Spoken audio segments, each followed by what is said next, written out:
Está começando o nosso programa de hoje e vamos falar sobre alcançar as novas gerações. Um desafio, hein?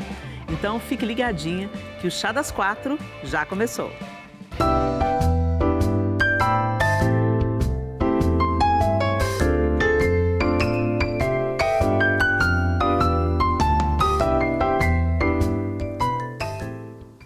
Muito bom ter vocês com a gente, pessoal de casa. E hoje no estúdio nós temos a Priscila, Peracila, meu amor, e Isa Coimbra. Obrigado, meninas, por somarem ao time hoje. Sempre bom. E tem uma quarta mulher, sempre tem uma quarta mulher diferente. Quem será que está com a gente hoje? Vamos lá conhecer a quarta mulher do Chá das Quatro de hoje? Milene Alcântara é professora do Carisma e faz parte do time pastoral do Rocket da Matriz.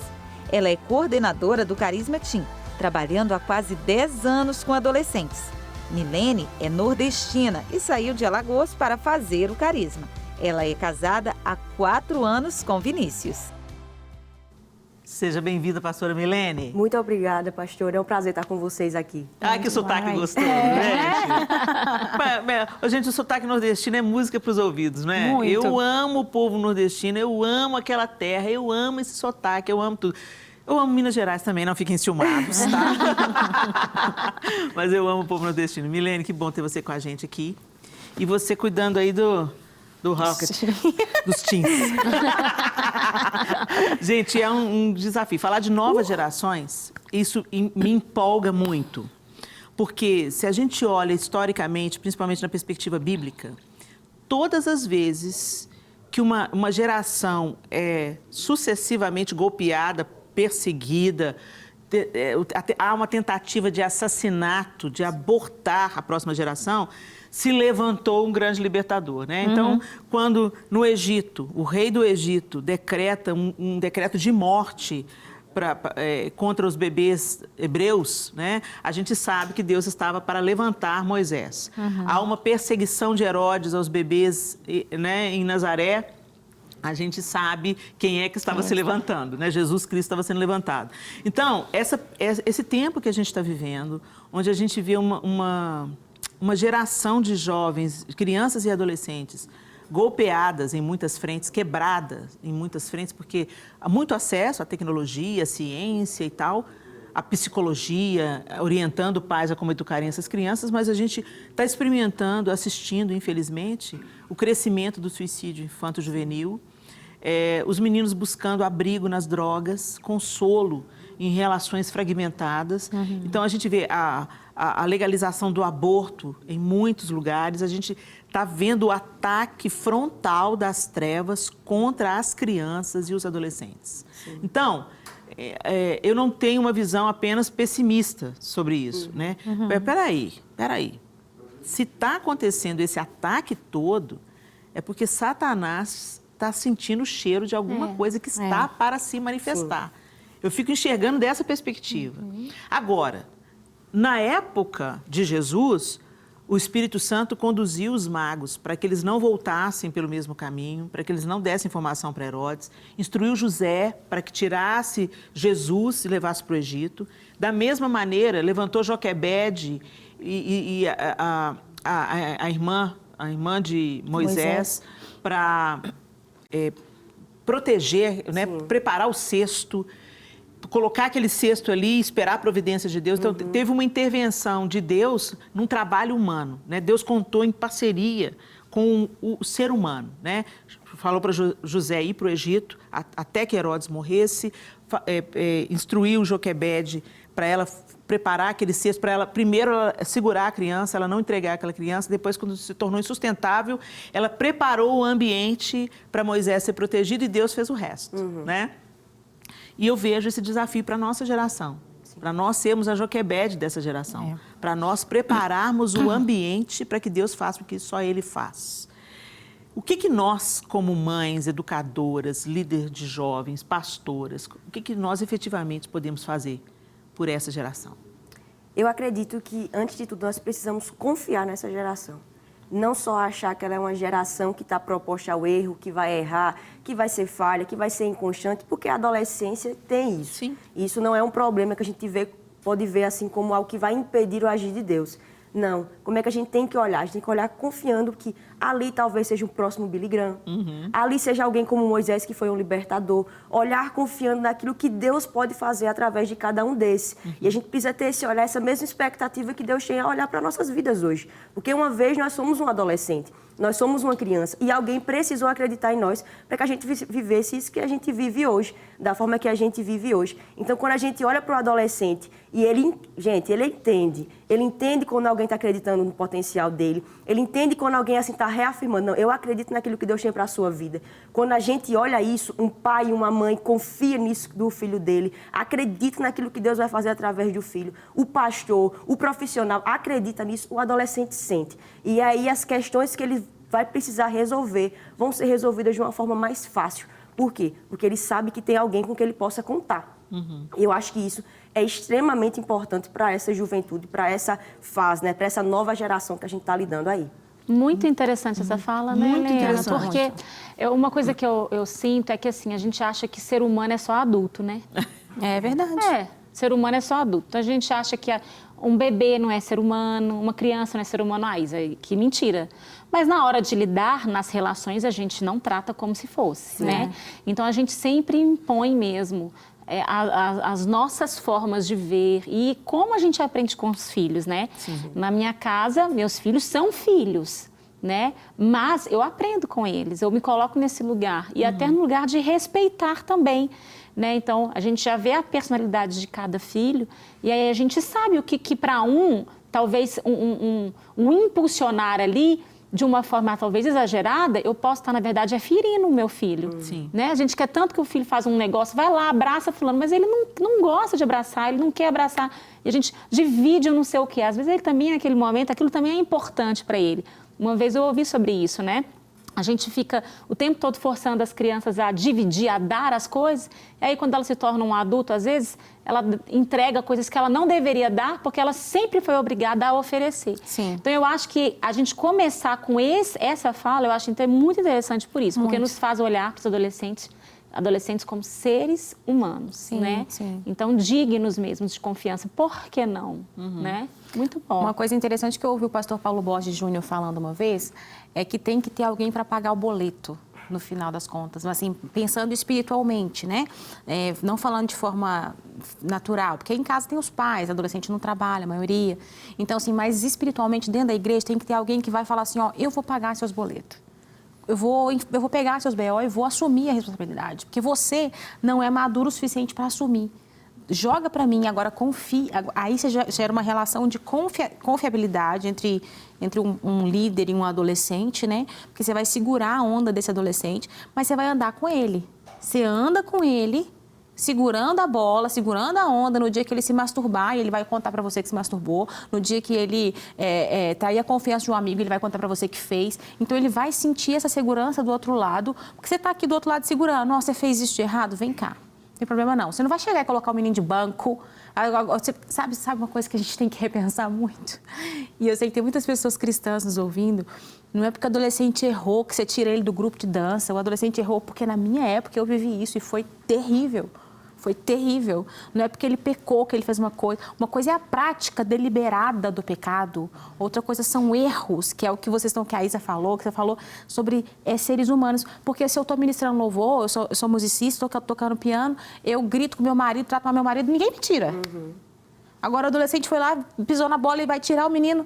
Sabe assim? Isso, na verdade, faz com que ele nem conte. Né? Porque ele já sabe, não vou me abrir porque talvez eu vou ser corrigido de uma forma do qual não vai ser coerente ou justa o suficiente. Né? Porque aí para de ser uma disciplina que visa a preservação e a transformação, a restauração, e passa a ser agora um castigo. E uma exposição. E uma exposição, que é o pior de tudo nessa fase. Por que você saiu? Não, porque você pecou. Aí todo mundo sabe. Todo mundo sabe. Aí começa aquele burburinho por trás. Não, porque ele pecou, ele vai pecar sempre. Ninguém tem da responsabilidade. E tudo isso vai fazendo com que ele enfraqueça a identidade dele, que ele tem em Cristo, que ele está descobrindo tudo isso. Então a gente precisa ter muita sabedoria ao lidar com essa situação. Muito. Gente, vamos chamar mais uma mulher para esse papo? Vamos. A Natália Moura está online. Ei, Natália. Oi, gente, tudo bem? Tudo bem, querida. E você? Tudo bem, graças a Deus. Natália, você está acompanhando esse nosso assunto aqui. Qual que é a sua idade, Natália? Eu tenho 30 anos. Com essa cara de 17. Helena já achou que tinha chamado um Tim, né? Pra conversar com a gente aqui. Natália, deixa eu te perguntar Ninguém uma coisa. confia. Na sua época de adolescente, imagina, se agora você tem cara de adolescente, imagina quando você era adolescente, né? Você sentiu a falta de confiança das pessoas no seu potencial? Sim, muito. A gente sente até porque nessa idade é uma idade de muitas descobertas, né, pastora? Então, parece que nessa idade nós não temos muita credibilidade. Mas o apóstolo Paulo ele vai dizer a Timóteo para que ele não desprezasse o dom que havia nele, ou seja, porque ali no âmbito dele, ali onde ele estava convivendo, talvez haviam pessoas que não acreditavam no potencial dele, mas ele volta para reforçar aquilo. Então, infelizmente, para jovens, para adolescentes, tem muito disso, né? A gente se sente meio que às vezes sem credibilidade, as pessoas não acreditam muito no nosso potencial. E você acredita, assim como a pastora Milene falou, que a gente tem que olhar para os jovens com esse olhar otimista? Porque, de repente, todo mundo leva um rótulo, entendeu? Você vê os desafios que essa geração tem enfrentado, o tipo de bombardeio a que eles são expostos, que nós, muitas vezes, não fomos expostos a isso na nossa geração. Mas agora você é de outra geração distante da minha, e ainda tem outra geração distante da sua, e aí agora... de repente todo mundo leva um rótulo, né? Essa geração é imatura, eles não querem saber de nada, e aí todo mundo paga o pato, ou quem tem um potencial, a gente enterra, né? O que você acha, Natália, que efetivamente a gente pode fazer na nossa vida prática com os adolescentes que estão próximos a nós, com os adolescentes aos quais a gente tem acesso, sobre os quais a gente exerce uma influência? Além dessa confiança, deles enxergarem no nosso olhar, olha, eu acredito em você, eu sei que Deus pode fazer grandes coisas através de você, como Ele fez através de João, né? Todos os discípulos de Jesus, muito provavelmente, tinham na faixa dos 20 e poucos anos, né? Muitos deles abaixo dos 20 anos, os eruditos acreditam que a maioria deles tinha na faixa de 19, 20 anos. E João era o caçula, então ele devia ter aí uns 16, 17 anos. A própria Maria, mãe de Jesus, ela foi mãe entre 14 e 17 anos, que os estudiosos dimensionam, né? Por causa do contrato de casamento, talvez ela tivesse ali por volta de 14, 15 anos. Era uma adolescente e Deus confiou a essa adolescente, né, o seu filho. E hoje a gente precisa de resgatar esse olhar. Além de ter esse olhar para eles, o que você acha que a gente pode fazer? É exatamente isso, pastor. Eu estava até prestando muita atenção no que a Milene disse a respeito da gente reafirmar isso neles, né? Porque hoje em dia nós, infelizmente, no nosso âmbito mesmo, dentro da igreja, nós ouvimos de muitas pessoas, de muitos pregadores, que essa geração é uma geração Nutella, que não quer nada com Deus, que não tem compromisso com Deus. E além de eu ser líder de jovens ali da minha igreja local, eu também prego fora, eu sou itinerante, então em todas as igrejas que eu passo, por muitas vezes eu estou ali ministrando para jovens e eu falo exatamente o contrário disso. Eu falo, não, a gente não vai declarar isso sobre a sua geração. Nós vamos declarar o oposto, que vocês são muito mais que vencedores, que o Senhor chamou vocês porque vocês são fortes, que vocês são escolhidos, que vocês são eleitos do Senhor, que há algo sobrenatural sobre a vida de vocês, que há um plano perfeito sobre a vida de vocês e que, inclusive, o Senhor quer usar a juventude de vocês para alcançar outras pessoas. Então, eu acho que é dessa forma que nós devemos alcançar os jovens, alcançar as gerações mais novas, sabe? É potencializar, é acreditar, é profetizar sobre a vida deles e é enxergar e pedir para Deus para que Ele nos dê a visão, de verdade, a visão profética, como que o Senhor olha essa geração. Nos dê a visão, porque o Senhor tem um olhar sobre eles, o Senhor tem uma ótica sobre eles. Sim, o Senhor chamou Jeremias porque Ele cria que Jeremias podia fazer, ele sabia, ele tinha plena convicção que Jeremias podia fazer, Jeremias nem acreditava nisso. Sim. Nabucodonosor chamou os jovens, não somente com perfeição física, mas que fossem doutos em palavras, que tivessem sabedoria, ou seja, nós temos que começar a profetizar sobre essa geração e acreditar no potencial deles. Isso aí.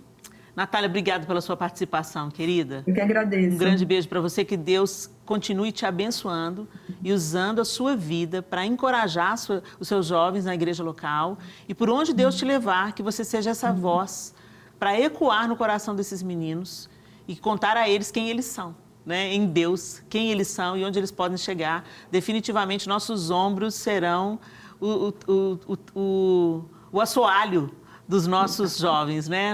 Eles vão além, em nome de Jesus. Amém. Deus abençoe Obrigada. você, Natália. Tchau, meninas. Fiquem com Deus. Tchau. Você também, querida. É interessante que, ouvindo a Natália falar, vocês acham que... Porque a gente experimenta isso historicamente, uma disputa de gerações. Sim. E se tem uma coisa que a gente aprende, é que eu agora, como de uma geração mais adiante, né? Eu já estou naquela fase de as mulheres mais velhas ensinam as mais jovens. E eu falo isso muito feliz, né? Graças a Deus que eu cheguei aqui. Bendito seja Deus, que o Senhor continue me conduzindo até onde Ele quiser, né? Mas o que eu percebo? Agora que eu passei para o lado de cá, eu percebo claramente, né, essa disputa entre gerações, que não nasceu no coração de Deus, definitivamente. É um fomento do inferno. Porque a gente sabe que,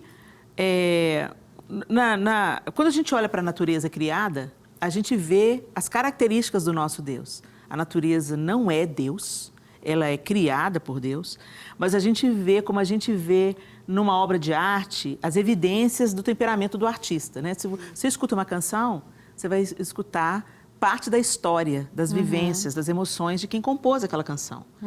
Quando você vê uma obra de arte, nas artes plásticas, você vê a expressão do que está dentro do artista, né? É inevitável você dissociar o artista da arte.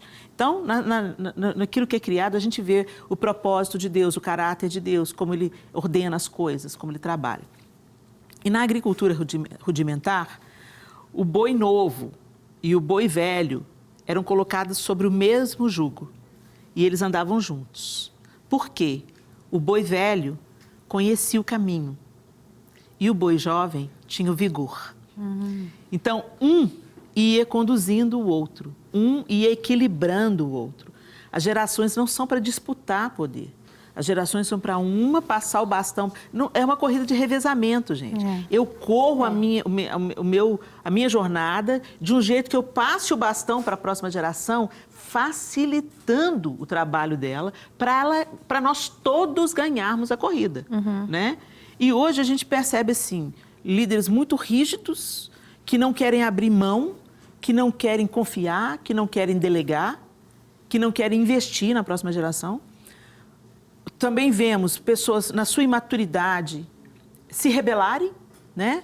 Não, eu sou jovem, eu tenho que ir, ninguém vai me segurar, não preciso prestar conta para ninguém, eu vou, porque Deus me chamou, né? E aí a gente vê um desequilíbrio, e esse desequilíbrio não é o propósito de Deus. O propósito de Deus é que tanto os adultos que se pressupõem, né?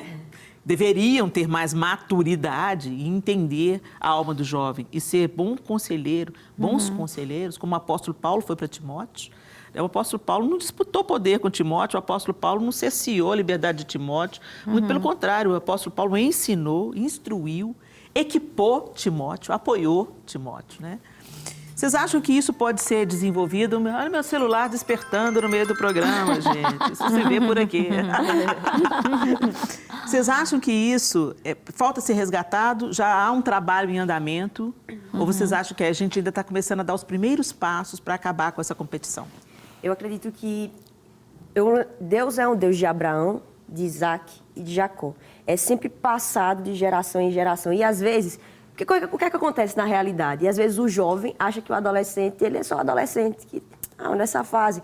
Aí o jovem adulto vai achar que o jovem está passando por mais uma fase e vai desprezando as fases que ele mesmo já passou, que ele mesmo já sofreu. E tudo aquilo que para mim hoje, na minha idade, eu vejo que na minha adolescência foi completamente diferente dos adolescentes de hoje, eu não tenho como ver que algo para eles agora é muito fácil de passar porque eu passei na mesma facilidade.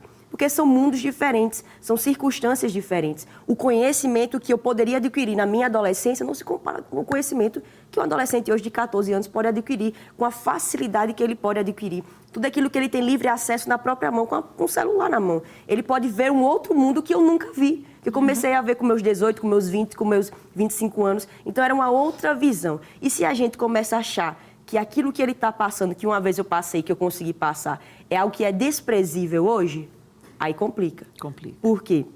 Porque eu vou dizer que ele vai ser muito... Ele não vai saber lidar, ele não vai amadurecer o quanto que ele precisaria amadurecer. Quando, na verdade, a minha adolescência, a adolescência de cada uma de vocês foi completamente diferente. Verdade. Foi completamente diferente, porque foram tempos diferentes. A tecnologia era completamente diferente. Aquilo que a igreja vivia na época era diferente. Então, quando eu vejo isso que você falou do baixão, para mim é o essencial. Eu entender que aquilo que eu passei e eu venci, eu preciso ensinar para o próximo, para o que vem depois de mim, para que ele nem passe por aquilo que eu passei.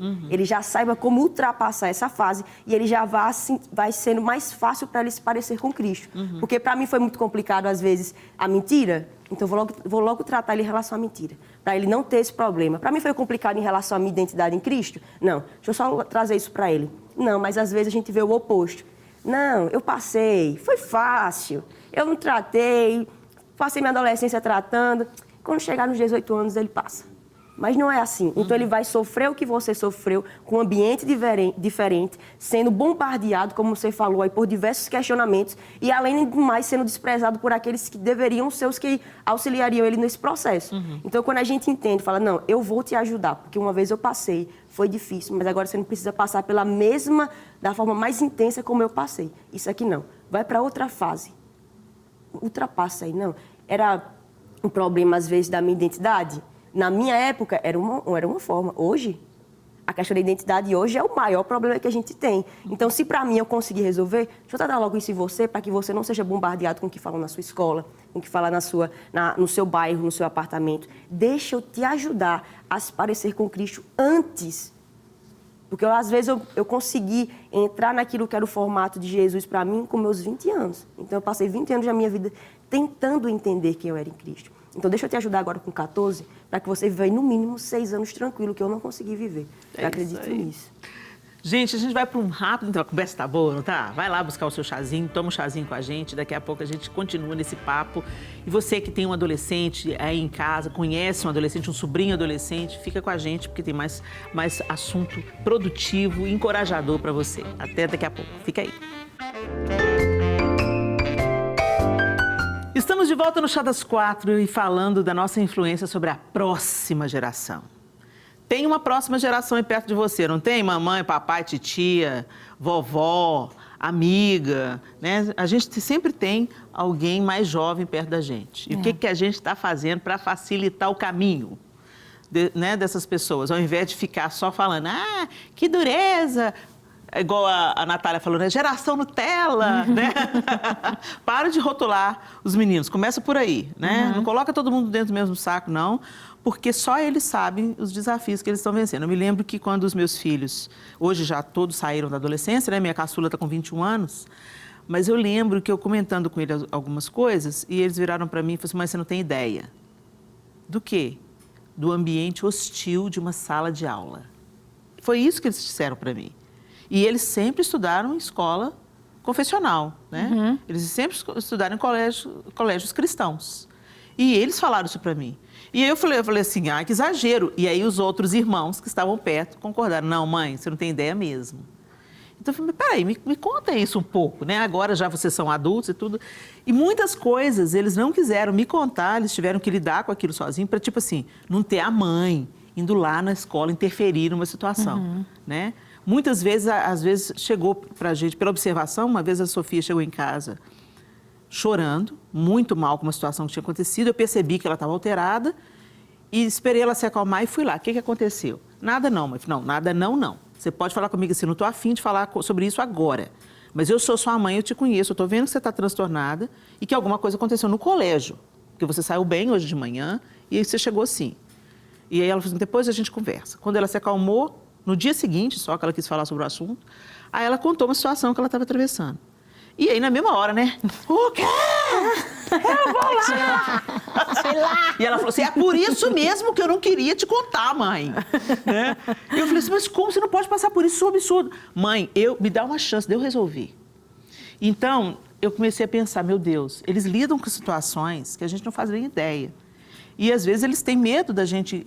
Claro que a gente que é pai e mãe, a gente quer interferir para proteger, quer interferir para interromper um ciclo de abuso, interferir, mas aí ela falou assim, não, é por isso mesmo que eu não queria te falar, mãe, porque eu sabia que você ia ficar assim.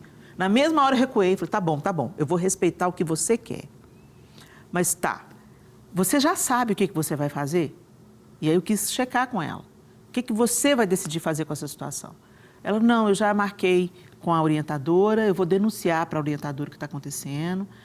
Aí eu fiquei aliviada. Por um lado, eu pensei, que coisa boa. Ela está buscando solucionar os seus próprios problemas.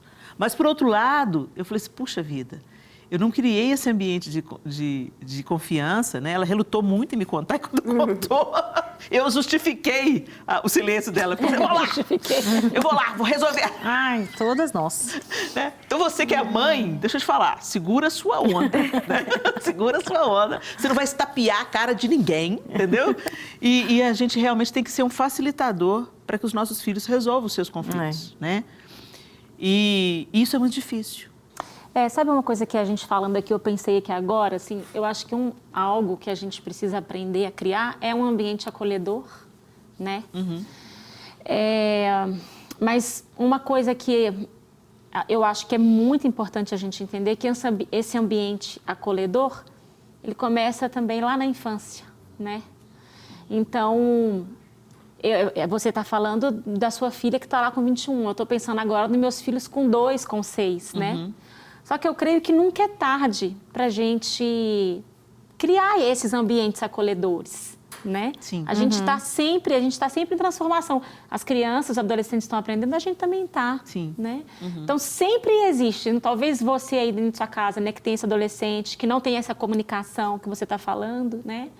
Hoje é o dia que você pode começar a criar esse ambiente acolhedor, né? Sim. Então chamar para conversar, mas não quer conversar, né? Mas às vezes trazer mais um pouco de respeito, porque às vezes a gente está sempre impondo alguma coisa, né? Uma coisa que eu acho que nós, às vezes mães e pais fazemos muito, é querer que os filhos realizem aquilo que nós achamos que é o ideal. Então, por exemplo, o Luca, todo mundo sabe que eu sou da arte. Então, qual que é a primeira coisa que eu pensei nos meus filhos para fazer, gente? Arte, né? Já taquei a Lara no balé, Lia 2 anos balé, Luca foi para bateria. O Luca é muito matemático, ele tem 6 anos, muito, muito, muito. Então, ele, em 4 meses, quando ele tinha 4 anos, ele já começou a tocar bateria, que já era uma base para qualquer musiquinha. Mas deu 4 meses, ele falou, mãe, eu não quero mais. E aí a gente fica querendo insistir, né? Mas o que o nosso filho quer fazer? Tentar ajudá-los a se encontrar. Isso também é ser acolhedor, né? Porque se a gente ajuda os nossos filhos a se encontrarem mais cedo, a gente também vai criando neles as convicções que eles precisam para que quando eles cheguem em momentos na adolescência de passarem por situações desafiadoras, eles já saibam como se posicionar, porque eles já se conhecem um pouco mais. E não fiquem confusos com o que a gente quer pôr sobre eles, que provavelmente às vezes não é o que eles querem ser, e aí eles não sabem quem eles são, não sabem o que eles gostam de fazer, porque muitas vezes nem a gente mesmo sabe, né, gente? Né? Esse ambiente de acolhimento, ele sem dúvida começa na infância, mas nunca é tarde. Eu acho que uma das formas mais fáceis, assim, rápidas, da gente gerar esse ambiente é aceitando os erros e as falhas, é legitimando os erros e as falhas dos nossos filhos, assim, sabe? Para de comparar seu filho com o filho da vizinha, gente. Gente, é incrível. A gente faz isso sem querer. Sem querer. Eu estou falando de experiência própria, né? O que acontece? Às vezes, e não precisa nem de comparar. Às vezes, quando você elogia demasiadamente um comportamento, os filhos têm uma outra leitura, né? Então, por exemplo, eu tenho um sobrinho que ele sempre se destacou pela sede dele de Deus, e ter feito teologia, mergulhou no conhecimento, ele quer conhecer mais de Deus. Certamente ele tem um chamado de mestre, né? E isso sempre me fascinou muito nele. Então, vira e mexe, eu falava, nossa, gente, mas fulano, que gracinha, né? Que menino como ele conhece a Bíblia. É tão lindo a gente ver a sede que ele tem de Deus. Só que eu estava só elogiando, mas para os meus filhos. Ah, fulano é maravilhoso. Entendeu? Eu fiquei pensando, meu Deus. Então, gente, cuidado. Se só o elogio pode incomodar um adolescente, quanto mais quando você fala assim, por que você não é igual ao seu primo? Nossa. Por que você não é igual ao seu irmão? Um dia eu falei isso um com o outro. Por que você não é igual ao seu irmão? Porque eu não sou meu irmão. Toma! Precisava dessa, Helena, né? Não sou igual ao meu irmão porque eu não sou meu irmão. Gente, a gente tem que lembrar que o primeiro crime aconteceu entre 2 irmãos e por causa de disputa. Essa disputa já é uma coisa natural entre irmãos. Então, não fomente isso, pai e mãe. Entenda. Tem muito pai que fomenta disputa, Fomenta né, gente? disputa. Ou que usam palavras assim, você gosta mais de quem? Gente, eu acho que... Isso é ridículo. Você gosta mais de quem? Do papai ou da mamãe? Você gosta mais de quem? Da vovó ou do... São coisas que a gente não deve nem sair da boca da gente, Não sair da né? boca da gente, né? E é tão engraçado, porque meus filhos são adultos, bem resolvidos. Mas um dia desses aí, aconteceu alguma coisa na nossa casa, a gente estava todo mundo junto, os casados lá em casa e tal. Aí, um falou uma coisa... E aí os outros falaram assim, tá vendo? Por isso que ele é o preferido da mamãe. Aí eu sempre refutei. Isso é ridículo, isso não existe. Cada um tem a sua habilidade, cada um tem o seu lugar. Se eu precisar de escolher um para morrer, eu é que vou morrer no lugar, porque eu não vou matar nenhum dos 4, né, e tal. Aí, nesse dia, eu virei e falei assim, deve ser por isso, ele é o preferido da mamãe. Eu concordei, pela primeira vez eu concordei, eu não refutei ele. Eles ficaram assim, olhando para mim, tipo assim, como assim? Como assim? É mesmo? Eu falei assim, não são vocês que estão falando? Eu já cansei de afirmar que não é, mas se vocês... Não convenço ninguém. Peço o Espírito Santo para convencer. Já joga pro Espírito Santo. Deixa que o Espírito Santo convence vocês, porque... Né, Já falei. E aí você vê, eles são casados, Sim. né? E tem essa conversa até hoje, o filhinho Mas da você mamãe. vê como que é importante aquilo que os pais falam, né? Sobre o Influencia. Ô, gente, uma coisa assim que eu acho que é muito importante para essa nova geração, até falei num dia aí, que hoje, por exemplo, eles estão muito conectados, né?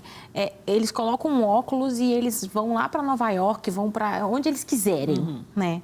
E eu acho que nós, enquanto, além de pais e mães, nós que somos líderes, ministros do Evangelho sobre a vida desses meninos, a gente precisa muito para mostrar para essa nova geração do poder de Deus manifesto na nossa vida. Eu tenho buscado tanto a Deus, assim, para o Senhor, se revele a mim, me usa com sinais, com prodígios, com maravilha. Vem, Jesus, vem mais uma vez. Porque quando eu era adolescente, eu vivia aquela época de som da chuva e aquela coisa que o poder de Deus era manifesto, assim, de forma física, né? Eu mesma tive experiências lindas enfim, não vou contar aqui porque vão falar que eu sou doida, mas eu tive experiências maravilhosas que assim, o poder de Deus se manifestou na minha vida de forma física. Eu nunca mais deixei Jesus, né? E eu acho assim que a gente que vai passar para essa nova geração, a gente precisa, Senhor, faz outra vez, faz de novo, faz em mim, para que esses meninos vejam o teu poder. Porque a geração tão conectada, tão sensitiva quanto essa, eles só vão crer, gente, quando eles verem mesmo o poder de Deus, de fato, eu acho. Agora, uma coisa importante também, Priscila, que eu acho que a gente tem que aprender a exercitar, é impor as mãos sobre os nossos jovens. Gente, eu estou fazendo isso agora. Passou um menino perto de mim. Que Helena, essa é minha filha, ela gosta tanto de você. Eu estou viajando, né? Você gosta muito de mim? Eu gosto, pastor. Sua mãe está mentindo ou você gosta muito de mim? Eu gosto, pastor.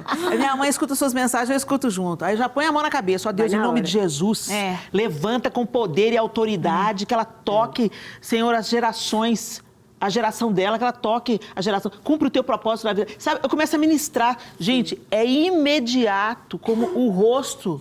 Como eles estão sedentos e abertos para receber uma oração, um olhar de você sabe que você vai além, não sabe? Eu agora pego as meninas, teve um dia que eu estava ministrando só para mulheres, que é a maioria do meu público. Sim. Agora, se tem alguém aqui de 20 anos para baixo, vem aqui na frente, entendeu? E eu falei assim, vamos orar por essa geração. Essas mulheres vão fazer coisas que a gente nunca fez. Elas vão manifestar o poder de Deus do jeito que a gente não conseguiu manifestar. Impõe as suas mãos, estenda as suas mãos, eu oro por elas. Todas elas voltam para o lugar com fogo diferente dentro delas. Então, a gente tem que aprender a ministrar sobre eles, a profetizar sobre eles. Palavras de ousadia, ousadia. E uma das coisas que a Isa falou foi sobre a gente entender o que é que os nossos filhos querem. Mas, além disso também, e eu acredito que como eu lido muito com adolescente, eu vejo que é uma das coisas que tem acontecido muito. O pai, além de querer saber o que o filho quer também, que isso é muito bom, isso já facilita demais, mas também o pai saber o que Deus quer para o filho. Porque, assim, qual é o grande problema que eu percebo que acontece hoje nessa geração?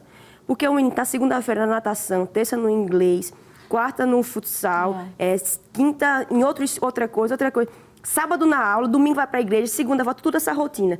E o menino tem tempo para tudo, mas às vezes quando é para tirar um tempo específico, não, agora você vai para um acampamento de adolescentes, você vai para uma conferência da sua igreja. Aí o pai não deixa. Por quê? Porque o menino tem a natação, tem tudo isso. E às vezes a gente se preocupa tanto com a profissão do filho, isso é extremamente importante, com a desenvoltura do filho, isso é extremamente importante, as habilidades dele, mas o chamado dele.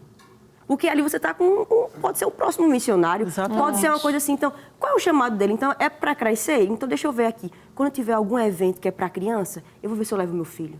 Não, quando é alguma coisa específica para adolescente, deixa eu aqui impulsionar o meu filho a fazer parte disso. Então, deixa eu vivenciar isso. Eu hoje lidero junto com meu esposo o Carisma Team, e é um seminário teológico para adolescentes. E aí a gente vê uma vez na semana e tem adolescente que não consegue porque não tem disponibilidade. Por quê? Está com tudo isso cheio e não consegue ter esse tempo para crescer em Deus. Uma das coisas que você falou foi sobre essa unção do Espírito Santo, esse fluir do Espírito Santo de uma forma muito visível assim. Eu gosto muito e eu creio muito que nós vamos viver a mesma coisa que a igreja primitiva vivia. Amém. O fogo, aquela unção do Espírito Santo. Eu acredito muito nisso com os adolescentes. Amém. Eu acredito muito, porque eles precisam ver isso. Eu e você, às vezes, nós já presenciamos algum momento, mas essa geração é muito escassa de ver milagre, de ver o sobrenatural de Deus. Quando ele vê algum amigo dele falando em línguas, meu Deus, o que é isso? E não, agora não, vamos orar por cura. É curado? Meu Deus, como assim cura? Teve cura. E vai para o evangelismo. Teve lá, sei lá, 10 pessoas aceitaram a Jesus. Meu Deus, olha isso aqui. Uma palavra de sabedoria, palavra de conhecimento. Meu Deus, e isso se torna muito real. Então, não é só o Deus que eu escuto meus pais falando, é o Deus que eu vi agir. É o Deus que eu conheço, né? É o Deus que eu conheço. E aí entra nisso que você falou, de impor as mãos. Se os próprios pais fizerem isso dentro de casa, sei lá, o adolescente, a criança está com uma dor de cabeça. Você vai dar o remédio, mas ora. Sim. Porque se o menino for curado... Vamos praticar isso, né, gente? Vamos praticar. Milene, eu vou ter que correr aqui, porque já estão... Minha produção já está na minha cola, mas a gente não pode terminar esse programa, gente, sem ouvir os homens. Vamos para a nossa opinião masculina com o João Felipe?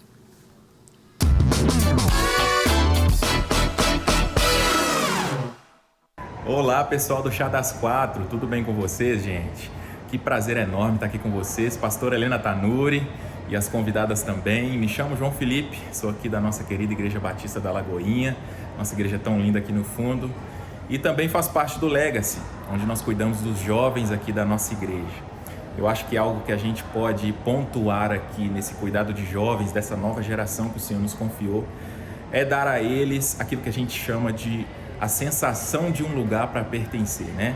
É aquilo que a gente chama de GC, né? Trazer para perto, trazer para essa família, trazer para a amizade. O reino de Deus é um reino de amigos, né?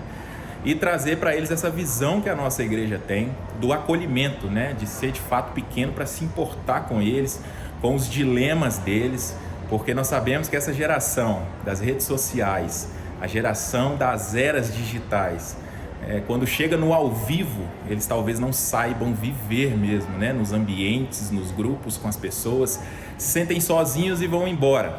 Então, a gente pode pregar a palavra, a gente pode aplicar Jesus, a gente pode dar o discipulado, a gente pode acolher e, de fato, dar a eles esse lugar de amizade, esse lugar de proximidade junto com cada um de nós aqui, né? Importante demais trazer esses meninos para perto, importante demais fazer com que eles se sintam acolhidos, amados. Essa é uma estratégia que eu tenho usado de fato, além do discipulado, né? Além de aplicar a vida de Cristo de fato, através da pregação, através do tempo de qualidade, através do tempo de aconselhamento. E é muito importante, quero deixar isso aí para vocês como uma luz também, em nome de Jesus, que a gente consiga amar essa geração, né? Que a gente consiga trazer eles para Cristo e fazer o nosso papel bem feito, porque o Senhor confiou em nós. Que em nome de Jesus, Ele nos dê estratégias, sabedoria para lidar com todos eles, todos os jovens adolescentes, os jovens adultos, que seja tudo para a glória dEle, em nome de Jesus. Amém. É muito importante isso que o João Felipe falou para a gente. E a gente vai encerrar o programa de hoje falando para você, mãe, para você, pai, que você seja Joquebede nessa geração. Às vezes, Joquebede não pôde criar Moisés. Ele foi criado na casa de Faraó. Ela foi contratada para amamentar, mas ele foi confiado à filha de Faraó. Eu quero dizer a você, às vezes o seu filho não está se adaptando na igreja que vocês estão frequentando, mas se adapta em outra. Então, que você, pai e mãe, que você apoie o seu filho para que ele se sinta pertencente a uma comunidade. É isso que o João falou. O lugar da igreja é o lugar também do adolescente. Ele tem uma necessidade vital de pertencimento. E, às vezes, nós pais queremos que os nossos filhos pensem do nosso jeito, congreguem na nossa comunidade de fé, e a gente impede que esses meninos fluam, voem naquilo que Deus tem para eles. Então, a primeira coisa, ore pelos seus filhos, imponha a mão sobre eles e respeite algumas decisões. Uma delas passa pelo lugar onde eles se sintam pertencentes, né? Não queira controlar o futuro dos seus filhos. O futuro dos seus filhos é consagrado ao Senhor. Você apresentou eles diante do Senhor? Então, confie, o Senhor tem o melhor para eles. Então, vamos rever, às vezes, alguns posicionamentos. 2 dos meus filhos não frequentam a Igreja Batista da Lagoinha, que é a igreja da qual eu faço parte há mais de 30 anos. Um deles encontrou Jesus em uma outra comunidade de fé. E hoje eles servem nessas comunidades, são bênção nessas comunidades e, principalmente, eles servem ao Deus eterno. Nós servimos ao mesmo Deus, somos parte da mesma família. Então, não queira ser controlador dos seus adolescentes. Se eles se sentem bem em uma outra comunidade de fé, com uma prática bíblica, com um ensino consistente, onde Jesus é apresentado como Senhor e Salvador, então confie e deixe que os seus filhos percorram aí esse caminho, a própria vivência deles. Deus não tem netos e nossos filhos precisam de ter uma experiência de novo nascimento e pertencerem a uma comunidade onde eles se sintam úteis, pertencentes, onde eles construam relacionamentos saudáveis. E nós, como pais, temos que ser os primeiros apoiadores para que isso aconteça, para que os nossos filhos nunca saiam da presença do Senhor. Deus abençoe vocês. Amém. Isa, Perecila, Beijo. beijo para vocês. Milene, obrigada. Que o Senhor continue abençoando o seu trabalho, né? E que a gente pegue todas essas dicas, né, gente? Tudo que a gente falou aqui hoje, que a gente realmente ministre, impõe as mãos sobre a próxima geração. Acredite neles. Deus tem um propósito lindo para essa geração. E nós somos facilitadores nessa visão. Vamos passar o bastão facinho, para eles pegarem fácil e correr mais veloz e irem mais longe do que qualquer um de nós. Deus abençoe vocês. Até o próximo Chá das 4, se Deus quiser.